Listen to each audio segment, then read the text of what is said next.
Hello everyone, I'm Priyadarshini Mahara, faculty at the Department of Buddhist Studies, University of Delhi. Today I'm going to talk to you about module number 14 or paper number 11, Philosophy of Buddhism. So here this particular module is entitled as the keynote on Mandal and Mudras. So Mandal can also be called as Mandalas. So here the title of this paper is Keynote on Mandalas and Mudras. We would be studying about what Mandal is and what Mudras are. Let us begin with Mandal. As the word Mandal is form of Indian classical language of Sanskrit, but the loosely it is termed as or translated as mean circle. In common language, mandal is far more than a simple shape. Here it is the representative of the wholeness and can see as the model for proper organized structure of life in itself. So when we talking about mandal, in a way it means a circle. But here it means proper organized structure of life itself. Cosmic diagram of Mandal remind us our relation to the infinite, the world that extends both beyond and within our bodies and minds. When we talk about cosmic existence of the diagram of Mandala, we see that it is something that lies beyond the infinite world and talks about something that is beyond our bodies and minds. It, however, describes an idea about the material and the non-material reality which is representing the phenomenal entity as shunyata. It is symbol of spiritualism and ritualism in Indian religion, which represents the universe. Here in the mandala, the basic form of mandal is squaring with 4 gates constituting of a circle with a center point. Each gate is the one square is in shape of T. As mandal often exhibits the radical balance in terms of religion concept. The exact meaning of this word from Sanskrit point of view is manda, which means essence, and la, which means container. So when we break this term into 2 halves, one we have manda and the other one we have la. So here manda means essence and la means container. So together it is known as possessor or also called as signpost. Now when we look at this particular word mandal, we see that mandal in Buddhism is seen as Buddhist sand art. In Buddhism, it is very important part of tantric practices. Mandal is easily found in the form of the stup and text called Atanitya Sut in the part of Pali canon of Dignikai. When we talk about mandal, we see that it is generally found in the form of a stup and also the text of Dignikai. This text is vigorously chanted in Buddhism. In Tibetan, this art is called Dusong Kil Khor, which means mandala of colored powders. Sand painting is an ancient Tibetan art form. The sand mandala is carefully constructed from dyed sand particles to represent the particular esoteric textual traditions of Buddhism.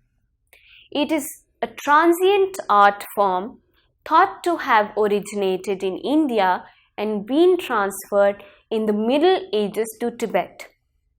The sand mandala is constructed as vehicle to generate compassion, realize the impermanence of reality, and a social or cosmic healing of the environment.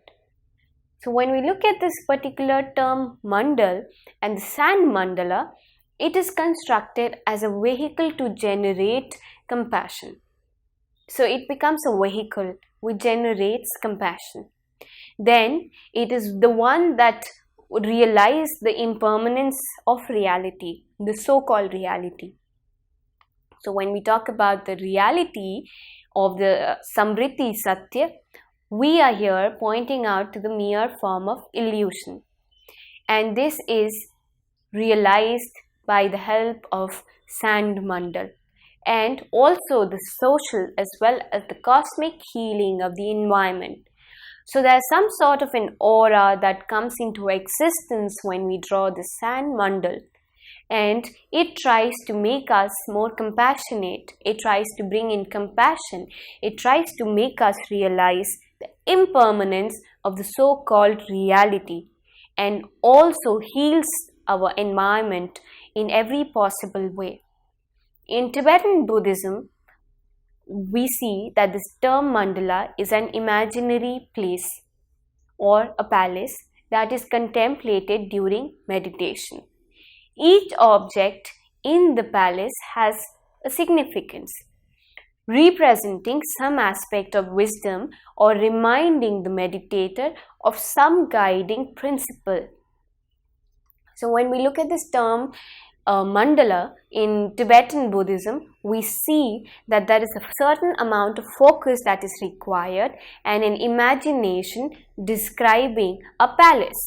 Now this palace is not the materialistic palace that we're talking about. Rather, it is a palace where the objects are representing or are significant of some aspect of wisdom or reminding the meditator of some guiding principle. Various scriptural texts dictate the shapes, forms, and colors of the mandalas. There are many different mandal, each with different lessons to teach and blessings to confer. Most mandalas contain a host of deities, symbolic archetypes of the landscape of mind. So we see that they have been described in various ways and forms by various practitioners, but they also contain a host of deities, symbolic archetypes of landscape of the mind. Among the Tibetan arts, paintings with colored sand ranks as one of the most unique and exquisite. So when we have these paintings with colored sand, they are considered to be most unique. So even when we talk about the Tibetan form of paintings and art forms, we see that there are these paintings called Thanka paintings. These paintings are done with perfect accuracy and with a lot of vegetable dyed colors. And it is bright and beautiful. Within those paintings also you will find a lot of mandala descriptions and forms of mandals signifying various issues and sources or the teachings of Buddha. Now let us come to another section, which is wisdom and impermanence. How mandals are related to wisdom and impermanence. In the mandala, the outer circle of fire usually symbolizes wisdom. Okay, suppose now we look at the mandala, which would be like a round thing. So the outer circle of fire symbolizes wisdom. The ring of 8 channels, grounds, represent the Buddhist exhortation to be always mindful of death and the impermanence which samsara is sufficed. Such locations were utilized in order to confront and to realize the transient nature of life. So let me repeat this again for you. When we're talking about the circle, we say that the outer circle of fire usually symbolizes wisdom. The ring of 8 channels or grounds represent the Buddhist exhortation to be always mindful of death and the impermanence with which samsara is sufficed. These locations were utilized in order to confront and to realize the transient nature of life. So this is how impermanence and wisdom can be signified or can be viewed through viewing a mandala. Now, let us see what 5 Buddhas are. One well-known type of mandala is the mandala of 5 Buddhas. Archetype Buddha forms embodying various aspects of enlightenment. Such Buddhas are depicted depending on the school of Buddhism and even the specific purpose of the mandala. So when we look at the mandala, it describes 5 Buddhas, defining or signifying the specific purpose of particular mandala. Now, when we come on to the practice of mandala, we see that mandalas are commonly used by Tantric Buddhists as an aid to meditation. The mandala is a support for the meditating person, something to be repeatedly contemplated to the point of saturation, such that the image of the internalized in even the minutest detail and can then be summoned and contemplated at will as clear and vivid visualized image.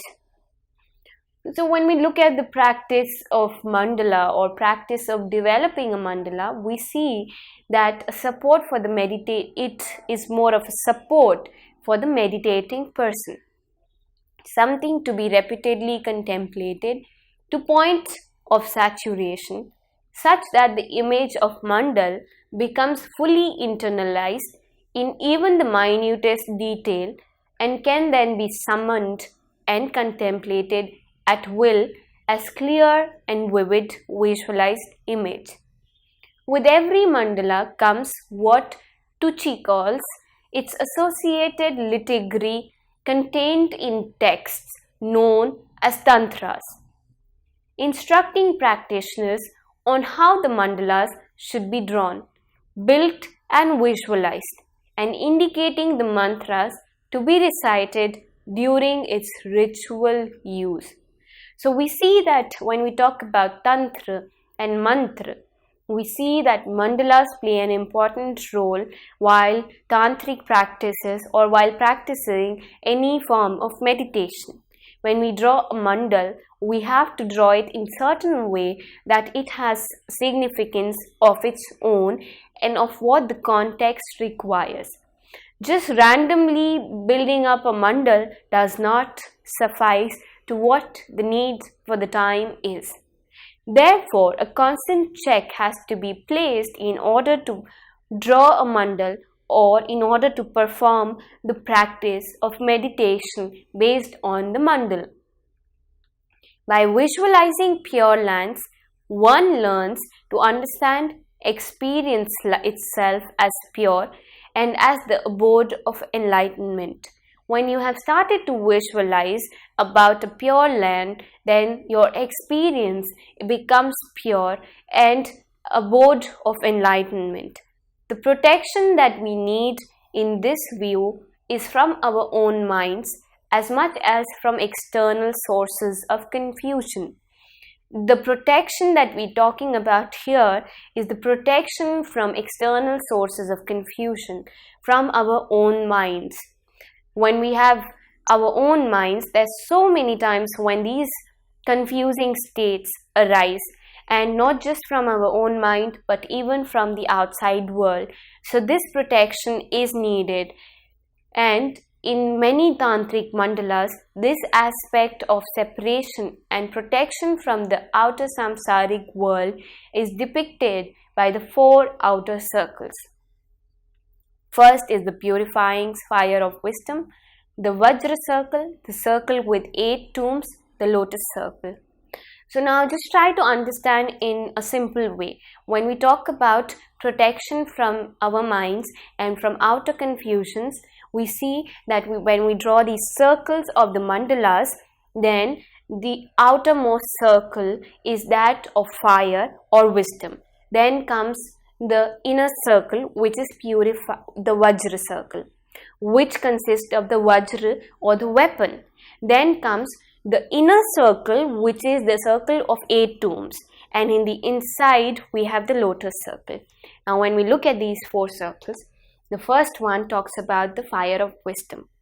The second one talks about the Vajra circle. So you have an object or a weapon that you're trying to focus on, and that is the Vajra circle.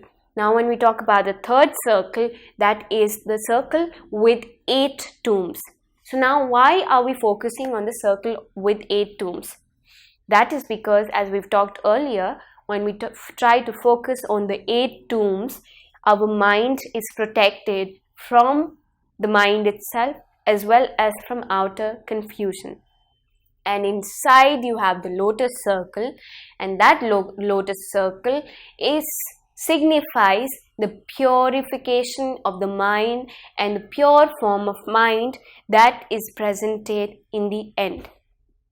So the first is the fire circle, then it's the second one is the Vajra circle, the third is the 8 tomb circle, and the fourth one is the lotus circle, which is the purified form of mind. The ring of Vajra forms a connected fence-like arrangement running around the perimeter of the outer mandal circle. As a meditation on impermanence, a central teaching of Buddhism, after days or weeks of creating the intricate pattern of sand mandala, the sand is brushed together into a pile and spilled into a body of running water to spread the blessings of the mandals. So at the end of the day, what you do is you brush up the form of mandal and pick up the sand and throw it or put it into a flowing water, so that purified mind, those 4 stages of circles, where in the end you have the purified mind in the form of lotus circle, that is spread to as many beings as possible through the way of that flowing water. Now when we look at mandalas as offerings, we see that there is a certain other mandala is created as bliss on certain occasion, and it is formed in the name of deity such as Chenrig Zeg, God of Compassion, Manjushri, Avalokiteshwar, etc. A mandal offering in Tibetan Buddhism is a symbolic offering of the entire universe and depict the culture of Buddhism in Tibet. Every intricate detail of these mandalas is fixed in the tradition and has specific symbolic meanings, often on more than one level, and all the symbolic level has its own meaning in the mandalas. Whereas the above mandalas represent the pure surroundings of Buddha, this mandal represents the universe. This type of mandala is used for mandala offerings, during which one symbolic offers the universe to the Buddha or to one's teachers. Within Vajrayana practice, 1 lakh of these mandal offerings can be part of the preliminary practices before a student even begins actual tantric practices, and they are under the process of learning the tantric practices. In tantric, the mandala is one method of purification of consciousness.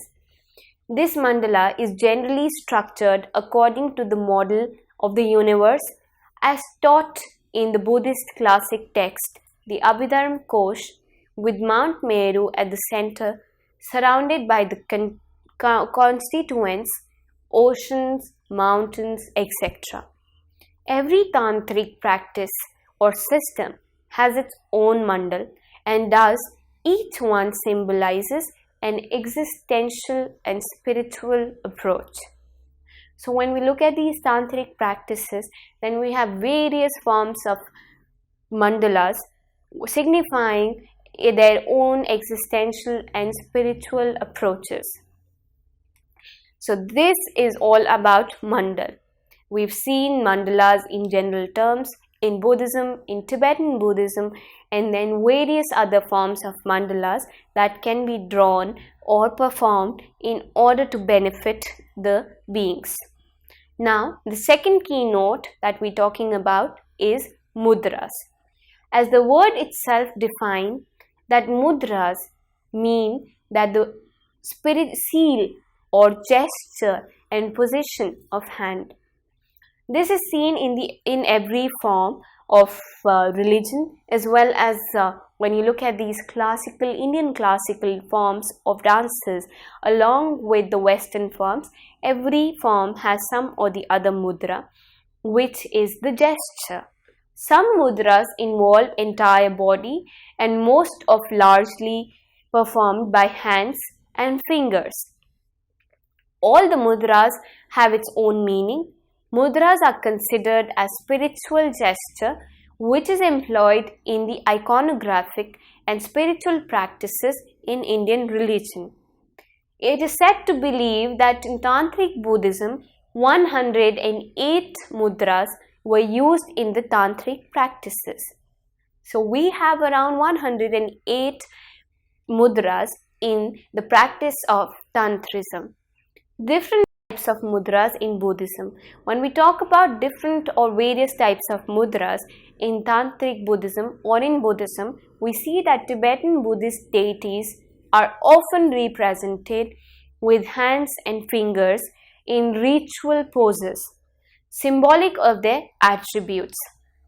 Mudra is the Sanskrit term for the symbolic hand gestures used in Buddhist rituals and accordingly in the iconography. Mudras were introduced in Tibet by Padmasambhav, an Indian scholar in the 8th century AD. So Padmasambhav introduced mudras in Tibet when he went to Tibet to exchange ideas and views on Buddhism. They became part of a ritual language involving the use of mantras, mudras, and the thunderbolt spectre or vajra that in Tibet was known only to the higher initiates. A mantra such as sacred syllable Om had to first be visualized, then pronounced as a sound, and finally expressed physically through hand gestures or mudras. Thus, thought, speech, and body, the three vehicles for the divine presence, are called into activity. Through these, one can reach Samadhi, the highest state of consciousness. A corresponding idea is inherent in the Tibet Buddhist triad or three jewels, which consist of the Buddha, symbolizing divine wisdom, the law representing the word or verbal teachings, and the Sangha. So we have three jewels, which is Buddha, Sangha, and Dharma. Each hand and each finger has a particular significance. The right hand, for example, is associated with the moon and male principle. So when we talk about this right hand, it is associated with the moon or male principle. It stands for spiritual method. The left hand is associated with the sun and female principle. So we have right hand representing the moon or the male principle, and we have the left hand representing the female or the sun principle. It stands for spiritual wisdom. And when we talk about the right hand, we say that it stands for the spiritual method. And when we talk about the left hand, we say that it stands for spiritual wisdom.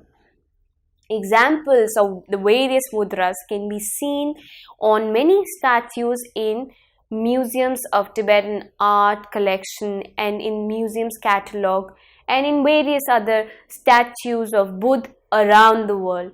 So we have Buddha sitting in Bhumi Sparsh Mudra, in Samadhi Mudra, in Dan Mudra. So like these, we have various. So when we're talking about Bhumi Sparsh Mudra, we see that this hand is touched to the ground. Buddha touches the ground. And this is how it is said that this is Bhumi Sparsh Mudra. Then Samadhi, both his hands are like this, and he is in the state of Samadhi. When we talk about the Mudra, which is Dan, we see that he is giving Dan. And so various other forms of mudras, statues with different gestures, are found around the world. So now there's a brief description of several mudras. So first is Abhay Mudra, or protection, reassurance, or blessing. This mudra refers to an episode in Buddha's life when a drunken elephant sent by demon Devdutt threatened to crush him. With this gesture, Buddha appeased the elephant and subdued him. The gesture dispels hesitation and fear, instills confidence and trust in the Dharma, and assures followers of Buddha's protection. So when we have this mudra, which is termed as Abhay Mudra, so can you see the word Bhay plus Abhay? Bhay means fear, and when we saying Abhay, Abhay means the negative prefix here points out to no fear. So there's an entire story about this Abhay Mudra. Then we see the right arm is elevated slightly and it is slightly bent. The hand is level with the shoulder. So there's this shoulder, it is slightly bent, and the fingers are extended upwards and the palm is turned outwards. So it is something like this, which means Abhay Mudra. Then, as I talked to you earlier, we have Bhumi Sparsh Mudra, which is witness or earth touching. With this gesture, Sakyamuni Buddha called upon the earth to witness his victory over the temptations of Mar, or a lord of illusion. The right arm is pendant over the right knee. The hand, palm inward, all fingers down, is touching a lotus throne. So when we look at this particular mudra, we see that the right arm is pendant over the knee, the hand, palm inward, and all fingers down, touching a lotus throne. So it is something like this with your right arm on the knee. The left hand lies on the lap with the palm upwards and in the meditation mudra. Now we have another mudra which is called Anjali Namaskar Mudra, which means prayer, adoration, salutation, or reverence. In India, this gesture indicates salutation and respect. In Buddhist iconography, it symbolizes adoration. If held under the mouth, it indicates homage to the word of the teacher. It is therefore never seen on Buddha himself, as he is subject of reverence. When we talk about Anjali Mudra, we see that Buddha statues are never adorned with this particular mudra because they are considered to be paid as a homage to the Guru, and Buddha, being the revered himself, is not embodied with such mudras. The two hands joined together also symbolizes the static and dynamic, the spiritual and the material worlds. When you have these two hands joined together like this, it is called Anjali Mudra, and they specify they symbolize the static and dynamic, the spiritual and the material worlds. The hands are kept close to the chest in devotional attitude with the palms and fingers pressed together. So when you bring it to the chest, you're bringing them to the devotional attitude. So that is Anjali Mudra. And then we have Dhyan or Samadhi Mudra, which is also known as meditation. This is the highest state of consciousness. Samadhi can be reached by means of tranquility and identification with the Supreme Unity. This gesture of meditation, made with both hands or with the left hand alone, indicates deep Samadhi or absolute balance. Both hands are placed in the lap, right hand on left hand, with all fingers extended and the palms facing upwards. Thumbs touch each other. So that is the Samadhi Mudra. Now we have Dharma Chakra Mudra, which is teaching, preaching, turning the wheel of law. This gesture indicates the turning of the wheel of Dharma or law, in which Buddhas, through their teaching, set the Dharma in motion for beings of the 6 realms of existence. Here, both hands are held against the chest, with the left hand facing inwards, covering right hand facing outwards. So it's something like this. The index finger and the thumb of each form a circle or wheel. So these are the mudras, and we have variety. When we talk about mudras, we have 108 mudras only in Tibetan Buddhism. So these mandalas and mudras together form the core of the tantric philosophy as well as Buddhist philosophy. And it is very important to understand what these mudras are and how they are different from the other forms, and the distinguishing features for every mudra. So this is the key concept of mandalas and mudras. Thank you.